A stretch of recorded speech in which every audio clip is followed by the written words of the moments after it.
Bentornati dai Longobardi di Cividale alle storie della Fara.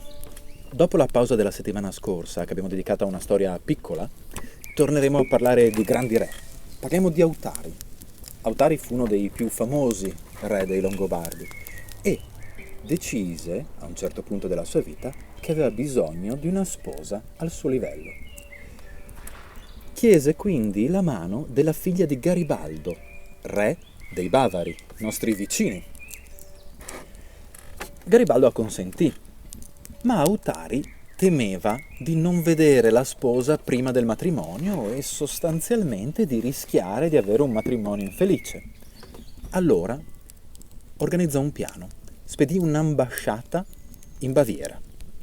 Un anziano, un uomo noto della corte regia, pieno di rispetto, venne mandato come capo della delegazione ed Autari si finse una delle guardie accompagnandolo in questo viaggio. Attraversarono le Alpi, giunsero alla reggia di Garibaldo e qui, dopo che l'ambasciatore fu accolto con tutte le norme del caso, Autari si permise di prendere la parola facendo presente che il suo re avrebbe avuto piacere di sentirsi raccontare quale fosse l'aspetto della sua futura moglie. Garibaldo acconsentì e Teodolinda, sua figlia, entrò nella sala del banchetto e versò da bere, prima ovviamente all'ambasciatore e poi agli altri membri della delegazione, tra questi Autari. Autari però si permise un gesto. Quando Teodolinda gli porse il calice, lui le toccò il dito e la guardò. Teodolinda arrossì e fuggì via. E nella sua stanza, la sua balia, la sua dama di compagnia, le raccontò che un gesto del genere poteva essere solo del suo futuro marito e che quindi quello doveva essere per forza Autari, ma che non dovevano dirlo al re, perché doveva rimanere un segreto.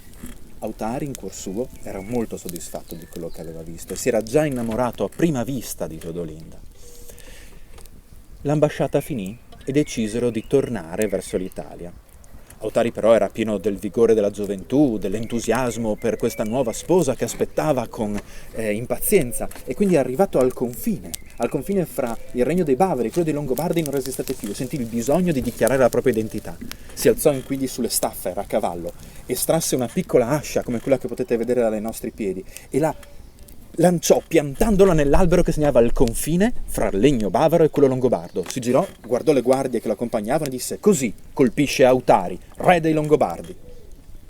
Forse non esattamente una scelta morigerata, ma sicuramente d'effetto. Pare che il matrimonio di Autari con Teodolinda, per quanto breve, sia stato uno dei migliori e dei più belli a vedersi dell'Alto Medioevo. Saluti dai Longobardi di Cividale.